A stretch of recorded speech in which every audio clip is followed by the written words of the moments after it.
Hello, and welcome back to Meghan and Harry Tales. I'm Adrian, your host and royal reality checker. Today we're diving into the drama swirling around Prince William and Princess Kate. Yes, the golden couple of the British monarchy who, once again, find themselves at the centre of a carefully crafted fog of mystery. Why? Because questions remain big questions about whether they'll even show up to the prestigious Order of the Garter ceremony at Windsor Castle this June 16th. But this story is more than just about a calendar clash.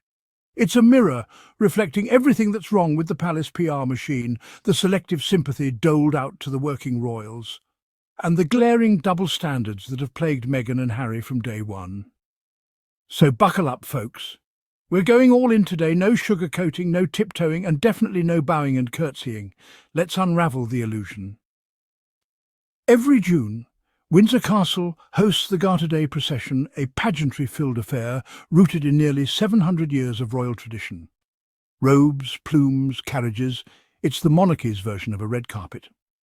It's also a calendar event the royals usually never miss, especially Prince William, who was appointed to the order in 2008, and Kate Middleton, the Princess of Wales, who's attended nearly every year since marrying into the family in 2011. Except this year there's silence, a conspicuous, carefully crafted silence. Buckingham Palace released an announcement confirming King Charles and Queen Camilla's attendance, but when it comes to Kate and William, crickets, just a vague mention of other members of the royal family. That's it. Now let's be clear, Kate's health has understandably limited her public appearances in 2024, but William? He's been selectively showing up school runs one day, pub visits the next, ducking major royal milestones in between. There's a pattern here, and it's not just about health, it's about control. Let's talk optics. When Meghan Markle stepped away from royal duties, the tabloids screamed betrayal. Every missed event, every gap in her calendar became a national scandal. But when Kate disappears, we get soft focus montages, piano music and palace statements asking for privacy and compassion. Don't get me wrong, everyone deserves privacy in health matters. But what about consistency? Meghan was dragged through the mud for wanting to step back, for skipping a royal engagement or two, for trying to shield her children from the spotlight. She was branded unreliable, ungrateful, even diva. Meanwhile, Kate's absence is treated as a moment of national mourning. Royal reporters switch into poetic mode, and palace aides go radio silent as if the monarchy has suddenly discovered the virtue of discretion. The hypocrisy isn't subtle, it's blinding. Let's talk about the man who would be King Prince William. The so-called modern monarch in waiting. The press paints him as a grounded, duty-driven, ever-reliable royal. But where is that energy now? He skipped the BAFTAs, he bailed on Commonwealth Day, he ducked key appearances while Charles was undergoing cancer treatment, and now he's possibly ghosting the Garter ceremony. Is this the future of the monarchy we're being sold? And when he does show up, it's at casual events, pubs, football matches, mental health panels, usually flanked by friendly reporters, looking relatable. But there's a difference between being down-to-earth and being evasive. William isn't redefining the monarchy, he's hiding behind PR. What's truly maddening here isn't that Kate might skip the Garter ceremony. It's that the palace is once again playing its favourite game, manipulate the narrative, silence criticism and weaponise sympathy.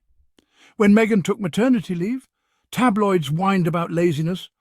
When she went on official tours, she was too flashy. But Kate, she can miss an entire year's worth of engagements and still get praised for being dignified and private. Let's not forget the bizarre disappearing act earlier this year. Kate vanished from public view, then reappeared in a Mother's Day photo that was hastily pulled after multiple agencies said it was doctored. The public demanded answers. The palace responded with absolutely nothing. Imagine if Meghan had released a fake photo.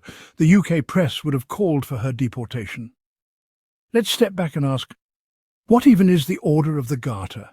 It's the highest chivalric honour in Britain. It's a club of just 24 elite figures, hand-picked by the monarch. You don't apply, you don't campaign. You get chosen usually for loyalty to the crown, public service, or being part of the inner circle. Sounds noble, right? But it's also deeply archaic. There's no transparency, there's no diversity, there's no real accountability. It's the epitome of royal favouritism dressed in medieval costumes. That's the institution William and Kate are expected to uphold. And it's the same institution that Meghan and Harry were pushed out of, not because they failed their duties, but because they didn't fit the mould. If William and Kate skip the Garter ceremony, the palace will spin it. Health concerns, private struggles, prior commitments. But make no mistake, this isn't just about missing a parade. It's about disappearing when duty calls and expecting applause for doing the bare minimum. And that's been the story of William and Kate for years now. They show up when it's easy, skip when it's not, and rely on Meghan and Harry as their scapegoats every time the press gets restless. Remember when William released a last-minute statement calling out racism in football?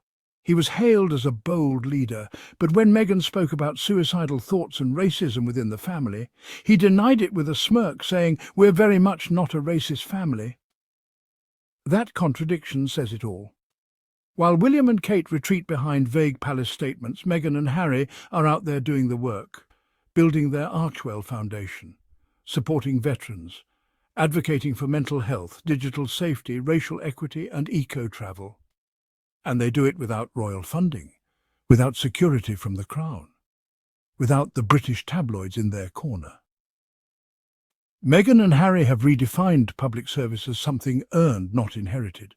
They don't need carriages and garter robes to prove their worth. Their actions speak louder than titles ever could. What's happening with the Order of the Garter ceremony is just a symptom of something deeper, a monarchy in crisis, a future king who doesn't show up, a palace that won't answer questions, a press that plays favourites, and a public that's starting to see through it all.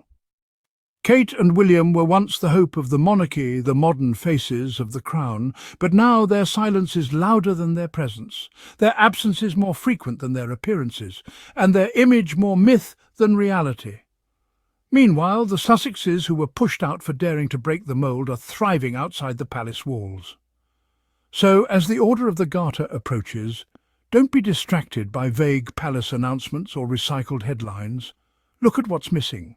Accountability, transparency, and most of all, honesty.